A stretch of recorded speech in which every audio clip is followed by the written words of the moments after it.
Shalom teman-teman yang dikasihi oleh Tuhan. Jumpa lagi dengan saya Willy Marpaung di channel YouTube saya. Dan hari ini saya mau bahas mengenai satu jalan menuju surga. Karena di YouTube akhir-akhir ini ribut ya kan dengan istilah 3 jalan menuju surga. Tapi saya tidak tanggapi itu, karena yang saya percaya sesuai dengan apa kata firman Tuhan, hanya ada satu jalan menuju surga. Dan kalaupun teman-teman memiliki kita di Indonesia ini tentunya memiliki keberagaman agama, dan kita tentu harus menghormati satu dengan yang lain. Tetapi karena ini adalah channel pelayanan, channel kerohanian, dan juga channel motivasi, karena saya juga orang Kristen, maka saya memberitakan Yesus saya. Jadi hari ini saya akan bahas mengenai satu jalan menuju surga. Jadi jalan menuju surga itu bukan ada 2, bukan ada 3, bukan ada 5. Ya, kalau memang pandangan dunia, pandangan universal, ada banyak jalan menuju surga. Tetapi kebenaran itu dari Alkitab, kita tahu hanya ada satu jalan menuju surga.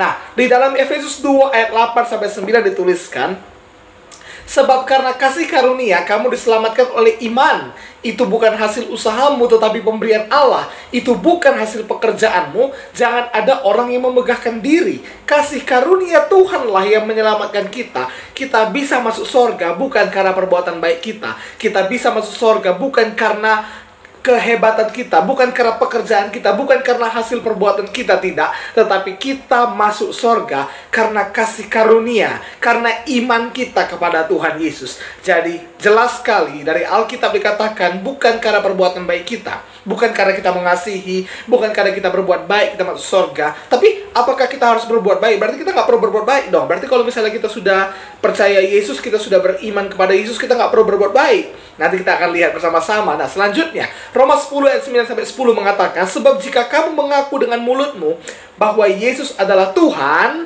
dan percaya dalam hatimu bahwa Allah telah membangkitkan Dia dari antara orang mati, maka kamu akan diselamatkan.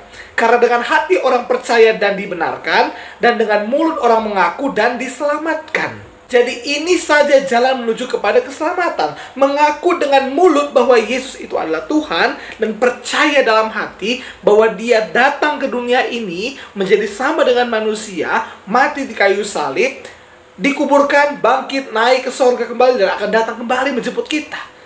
Itu saja. Jadi perbuatan baik kita tidak dapat membawa kita ke surga, tetapi iman kita kepada Yesus, kepercayaan kita kepada Yesus, pengakuan kita bahwa Dia adalah Tuhan di atas segala Tuhan, Raja di atas segala Raja, itu yang membawa kita pada keselamatan. Amin. Nah, Yohanes 3 ayat 16, karena begitu besar kasih Allah akan dunia ini, sehingga Ia telah mengaruniakan anaknya yang tunggal, supaya setiap orang yang percaya kepadanya tidak binasa, melainkan beroleh hidup yang kekal. Kasih karunia Tuhan, kasih setia Tuhan yang sangat besar dalam hidup kita, itu yang membuat kita memperoleh hidup yang kekal. Amin. Barang siapa yang percaya kepadanya tidak binasa. Kalau engkau percaya pada Yesus, engkau tidak akan binasa. Kalau engkau percaya kepada Dia, Yesus Kristus, Tuhan yang menjadi sama dengan manusia, yang mati di kayu salib untuk menebus segala dosamu, engkau akan memperoleh hidup yang kekal. Engkau tidak akan binasa di neraka, engkau akan mendapatkan surga yang kekal. Amin. Yohanes 14 ayat 6 mengatakan, kata Yesus kepadanya, akulah jalan dan kebenaran dan hidup. Tidak ada seorang pun yang datang kepada Bapa kalau tidak melalui aku. Jadi ini sangat jelas bahwa tidak ada seorang pun yang dapat datang kepada Bapa. Tidak ada seorang pun yang dapat datang kepada surga. Tidak ada seorang pun yang bisa menerima keselamatan kalau tidak melalui Yesus. Amin. Perbuatan baik bukanlah jalan menuju surga. Memberi bukanlah jalan menuju surga. Kenapa? Karena semua kita sudah berdosa. Karena semua kita sudah kehilangan kemuliaan Allah. Karena semua kita sudah ada kesalahan kita. Nah, itu sebabnya Yesus datang. Dia mengambil bagian yang sukar itu, yaitu dosa-dosa kita ditanggung olehnya, dan akibatnya Dia harus mati di kayu salib, supaya kita yang mempercayai Dia sebagai juru selamat kita, sebagai Tuhan kita, memperoleh hidup yang kekal. Amin. Itu sebabnya saya pelajari salah satu prinsip utama dalam kekristenan adalah bahwa keselamatan hanya didapatkan oleh karena kasih karunia Allah dan karena iman kita kepada Tuhan Yesus Kristus. Kepercayaan pada Tuhan Yesus sebagai Tuhan dan Juru Selamat adalah satu-satunya jalan menuju surga. Jadi ini prinsip yang mendarah daging dalam kekristenan, dan tentu inilah prinsip yang paling dasar dalam kekristenan. Dan ini juga yang ditentang oleh Martin Luther 500 tahun yang lalu ketika dia melakukan gerakan Protestan. Ini yang ditentangnya. Di mana gereja Katolik pada awalnya mengatakan bahwa pengampunan dosa bisa mereka dapatkan, umat bisa mendapatkan pengampunan dosa jika mereka membeli surat, yaitu surat indulgensia. Jadi kalau misalnya dia beli surat itu, kemudian dia berdosa, dia akui, dia kasih surat itu kepada gereja, kepada pastor, kepada uskup. Jadi keselamatan itu nggak bisa dibeli, karena terlalu mahal dan sudah diberikan dengan cuma-cuma. Bukan murahan. Keselamatan itu tidak murahan. Amin. Tapi keselamatan itu tidak terbeli. Tidak terhargakan bukan karena murahan, tetapi tidak dapat kita beli dengan apapun yang kita punya. Itu sebabnya Tuhan memberikan cuma-cuma kepada kita, supaya setiap orang yang percaya kepada Yesus, hanya percaya kepada keselamatan yang Ia berikan kepada kita, hanya percaya kepada keselamatan yang Tuhan Yesus sudah siapkan untuk kita, maka kita akan memperoleh hidup yang kekal. Amin. Nah, perbuatan baik kita tidaklah membawa kita ke sorga, karena perbuatan baik kita hanyalah kain kotor yang tidak ada gunanya di hadapan Allah. Itu jelas tertulis dalam Alkitab, Yesaya 64 ayat 6. Demikianlah kami sekalian seperti seorang najis, dan segala kesalehan kami seperti kain kotor. Segala kesalehan, bukan perbuatan baik saja, kesalehan, kekudusan hidup itu seperti kain kotor. Kami sekalian menjadi layu seperti daun, dan kami lenyap oleh kejahatan kami seperti daun dilenyapkan oleh angin. Jadi kalau kita sudah saleh saja, kalau kita sudah berbuat baik saja, kalau kita sudah menjaga kekudusan kita saja, itu tetap menjadi kain kotor di hadapan Tuhan. Apalagi kita berbuat jahat. Jadi perbuatan baik kita tidak bisa membawa kita ke surga, karena itu hanya kain kotor di mata Tuhan.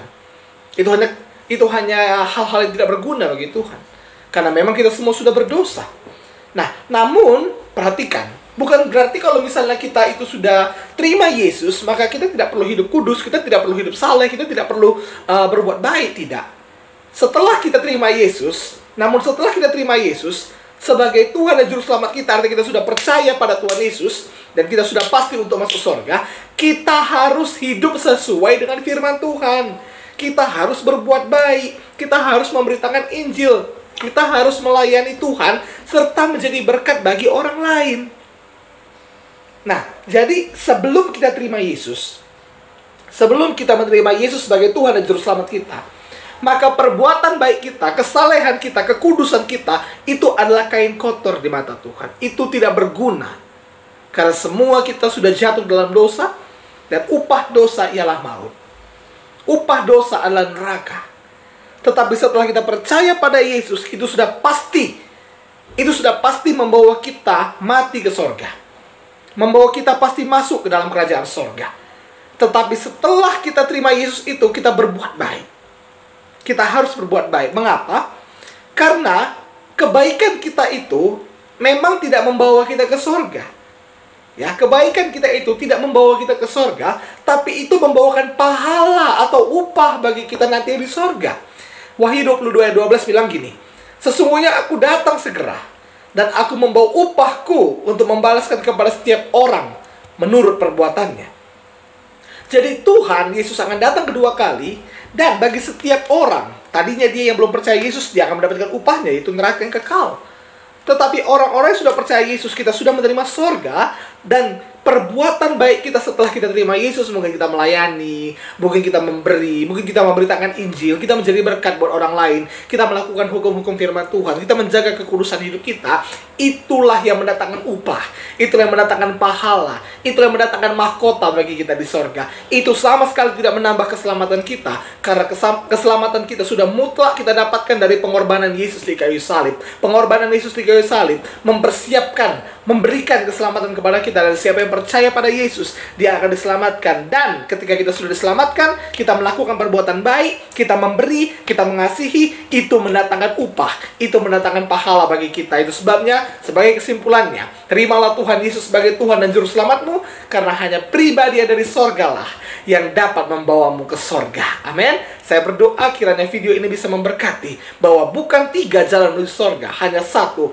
tidak ada jalan lain. Perbuatan baik, amal ibadah, agama tidak bisa membawa kita ke sorga, tetapi hanya pribadi dari sorga, yaitu Tuhan Yesus Kristus, yang pasti bisa membawa kita ke sorga, yang pasti bisa membawa kita, bahwa siapa yang percaya kepadanya tidak akan binasa, melainkan beroleh hidup yang kekal. Saya berdoa video ini boleh memberkati teman-teman sekalian. Dan sampai jumpa di video saya berikutnya. Tuhan Yesus memberkati.